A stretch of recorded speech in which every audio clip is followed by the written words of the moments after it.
Now we talk about the 80s one, which I can only talk so much about, especially considering there are like two different versions of it. Just the one with the basic Spider Man name, and Spider Man and His Amazing Friends, starring Iceman and Firestar.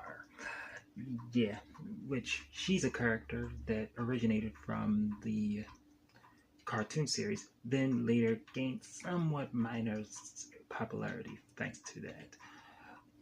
Thanks to just being in the comics, so she's remembered. She's remembered. Though there is another mutant with fire powers called Magma, but we're not talking about that. Either way, it was a show. It was a show, and honestly, the more I go into it, that's a different subject. Either way, it was a show. It was your basic Saturday morning cartoon.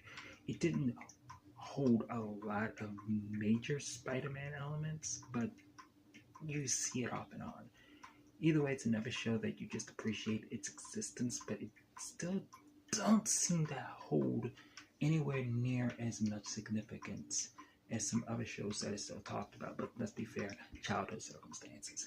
But even then, that show doesn't often get talked about. It's kind of sad, honestly.